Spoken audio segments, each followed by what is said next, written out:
फंडो प्रोग्रामिंग। मैं हूं आपका दोस्त फंडो बॉय। दोस्तों 1999 में ऐतिहासिक साल के दौरान दो साइकोलॉजिस्ट लियोन और शैली ने एक बहुत ही अजीबोगरीब एक्सपेरिमेंट किया। लियोन और शैली ने यूनिवर्सिटी ऑफ कैलिफोर्निया में स्टूडेंट के रैंडमली 3 ग्रुप बनाए, जिनमें उन्होंने पहले ग्रुप के स्टूडेंट से आने वाले एग्जाम के लिए कड़ी मेहनत करने के लिए कहा, जबकि दूसरे ग्रुप से कहा गया कि वो लॉ ऑफ अट्रैक्शन का इस्तेमाल करे, यानी कि विजुलाइज करे कि उन्हें एग्जाम में अच्छे मार्क्स ऑलरेडी मिल चुके हैं और वो सफलता प्राप्त कर चुके हैं। उनकी फैमिली उनकी सफलता का जश्न मना रही है और कॉलेज में उन्हें अवार्ड भी मिल रहा है। यही सब चीजें इमोशन के साथ फील करने के लिए उन्हें कहा गया। वहीं तीसरे ग्रुप को कहा गया कि वो भी विजुलाइज करे, मगर उन्हें ये स्ट्रिक्टली कहा गया कि वो कभी भी सक्सेस के बारे में नहीं सोचेंगे। वो सिर्फ और सिर्फ अपने काम की प्रोसेस के बारे में ही विजुलाइज करेंगे, यानी कि उन्हें हर रोज 15 से 20 मिनट अपने काम की प्रोसेस को विजुलाइज करने के लिए कहा गया और स्टूडेंट ने वैसे ही किया।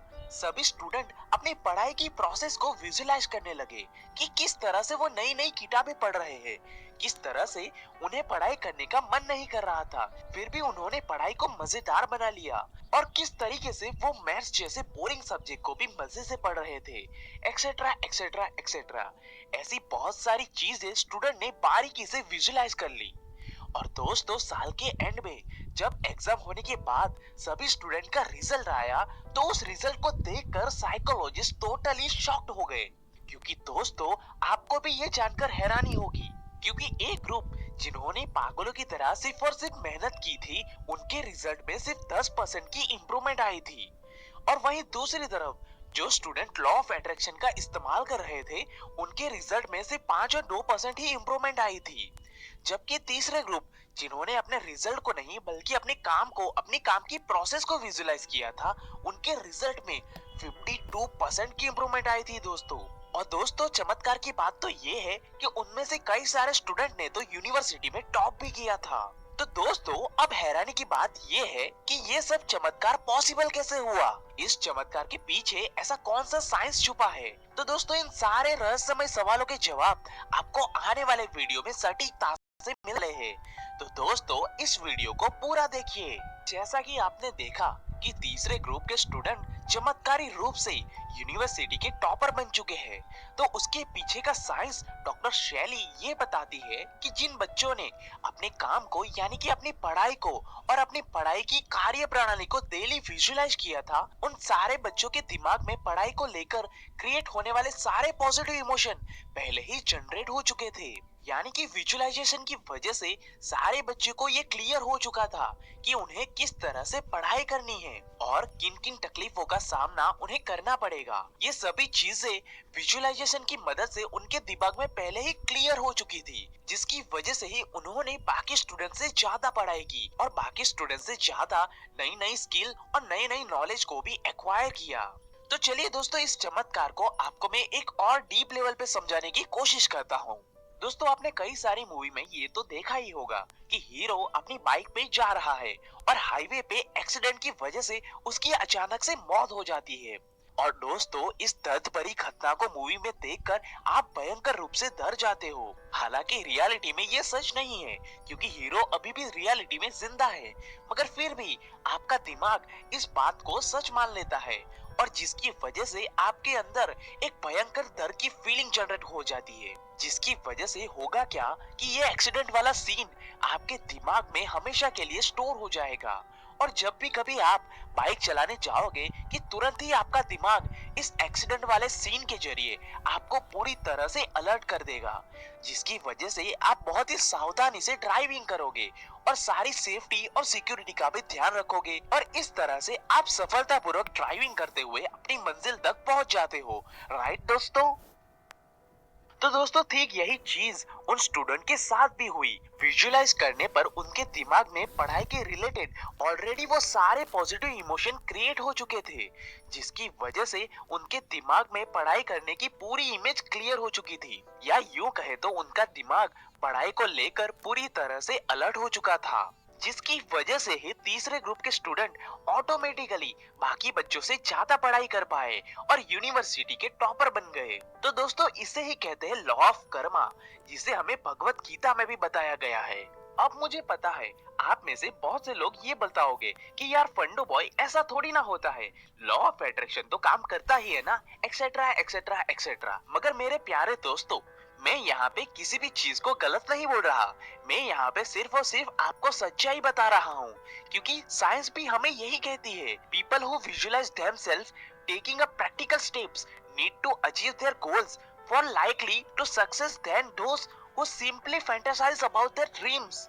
यानी कि जिन लोगों ने अपने आप को व्यवहारिक रूप से अपने गोल की तरफ कदम उठाते हुए विजुअलाइज किया था, वो लोग बहुत ही जल्दी सफलता प्राप्त करते हैं, उनके कंपेयर में जो लोग सिर्फ और सिर्फ अपनी सफलता का सपना देखते हैं। लॉ ऑफ कर्मा को आप ऐसे भी कह सकते हो कि every action has a equal reaction.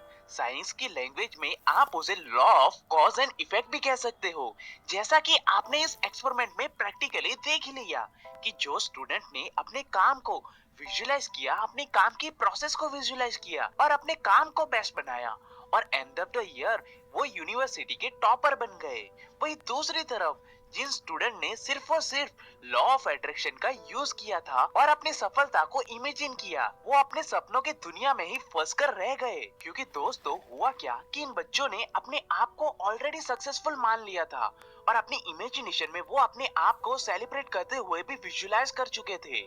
इसी वजह से उनके दिमाग में रिलैक्सिंग और हैप्पी फील करवाने वाला डोपामाइन केमिकल ऑलरेडी रिलीज हो चुका था, जिसकी वजह से उन बच्चों को शॉर्ट टर्म के लिए तो बहुत ही खुशी मिली, मगर इस केमिकल ने बच्चों के दिमाग में ऐसी हैप्पी वाली फीलिंग्स और इमोशन जनरेट किए थे, जिसकी वजह से उनके दिमाग ने ये एक्सेप्ट कर लिया था कि वो ऑलरेडी एग्जाम में सक्सेसफुल हो चुके हैं, और इसी वजह से दोस्तों उनमें पढ़ाई करने का कोई मोटिवेशन बचा ही नहीं। इसी वजह से उनके मार्क्स बहुत ही कम आए थे।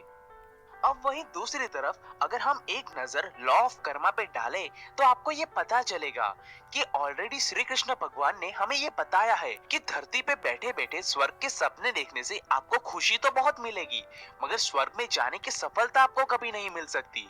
क्योंकि हम सबको ये पता है कि भगवान कृष्ण ने ऑलरेडी हमें ये कहा है कि बेटा, कर्म के बिना तुझे स्वर्ग नसीब होगा ही नहीं, इसलिए बेटा कर्म किए जा, फल की चिंता मत कर। इसे ही कहते हैं लॉ ऑफ कर्मा, जिसे 5000 साल पहले ही हमें बता दिया गया था कि इस धरती पे जो इंसान अपने कर्म को सही तरीके से करेगा, जिसका ध्यान फल पे नहीं मगर सिर्फ और सिर्फ अपने कर्म पे होगा, उसी इंसान को सफलता यानी कि स्वर्ग की प्राप्ति होगी। क्योंकि यही एक अल्टीमेट रास्ता है दोस्तों, जो जीवन में 100% सफलता प्राप्त करने में हमारी मदद करता है। मगर हम ना समझ इंसान कभी इस बात को समझ ही नहीं पाए, और इसी वजह से हमें अभी तक सफलता नहीं मिल पाई है दोस्तों। चलिए इसे मैं आपको एक प्रैक्टिकली एग्जाम्पल के साथ समझाता हूँ, वो भी फंड बॉय की स्टाइल में। एक बार क्या हुआ कि महान चित्रकार पिकासो चलते हुए रास्ते से जा रहे थे। तभी एक लड़की ने पिकासो को पहचान लिया और उसने भागकर पिकासो को रोक लिया, और वो जिद करने लगी कि पिकासो उसके लिए एक पेंटिंग तो जरूर बनाए।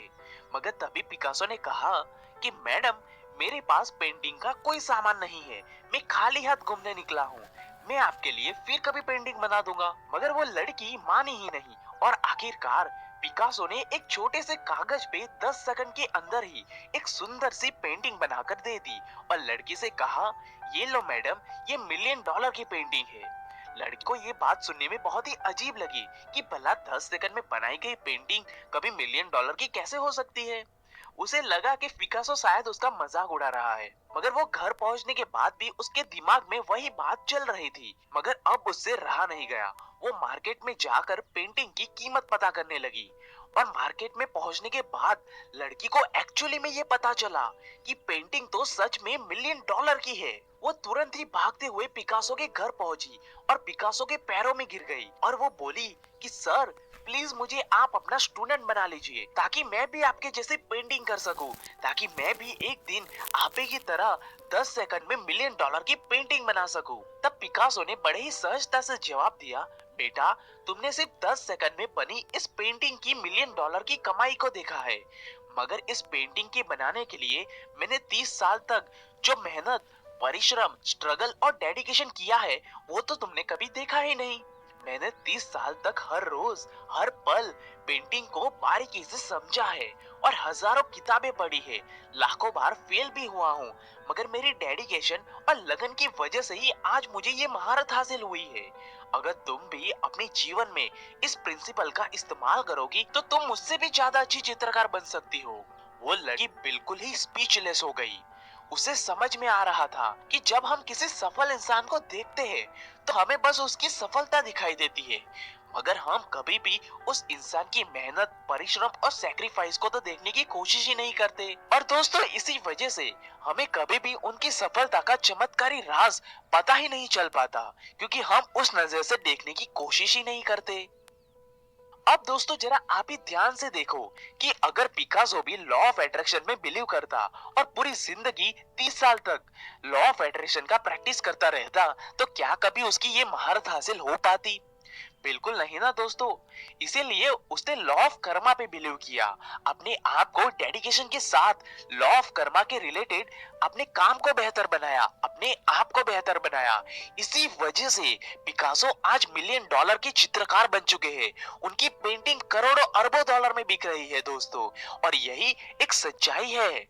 अब जरा सेम चीज आप अलग तरीके से सोचो कि हमारे देश के सिपाही सरहद पर लड़ने के बजाय बस पूरा दिन लॉ ऑफ अट्रैक्शन का ही इस्तेमाल करते रहेंगे और प्रैक्टिस करते रहेंगे, तो फिर क्या होगा हमारे देश का, क्या होगा हमारे देश की सुरक्षा का? मगर दोस्तों, हमारे देश के सिपाही ये सब सच्चाई जानते हैं। इसी वजह से वो ऐसी बेवकूफी कभी नहीं करते। वो अपनी जी जान लगाकर कर्म पे ध्यान देते हैं। वो युद्ध की रणभूमि में लड़ते हैं। इसी वजह से उन्हें सफलता मिलती है। इसी वजह से आज हम सेफ फील करते हैं अपने देश में। तो दोस्तों, यही बात मैं आप सबसे भी कहना चाहता हूँ कि उठो, जागो और जिंदगी की रणभूमि में देखो कि एक योद्धा ही एक युद्ध को जीत सकता है। युद्ध के बाहर बैठकर सोचने वाला इंसान कभी युद्ध को जीत ही नहीं सकता। एक योद्धा अपने कर्म के बलबूते पे ही जिंदगी की रणभूमि को जीत सकता है। ये सच्चाई आपको समझनी होगी दोस्तों, क्योंकि दोस्तों, सिर्फ सोचकर बैठे रहने से आपके जीवन में कोई भी परिवर्तन नहीं आने वाला। So don't waste your time. सच्चाई को समझो और अपने कर्म से सफलता को हासिल करो। यही आपका राइट टाइम है दोस्तों। Don't waste this time. अब आप अपनी जिंदगी में किस तरह से सफलता हासिल करना चाहते हो, वो मुझे कमेंट करके जरूर बताना दोस्तों। मुझे आपके कमेंट का इंतजार रहेगा। And at last, thank you for watching guys.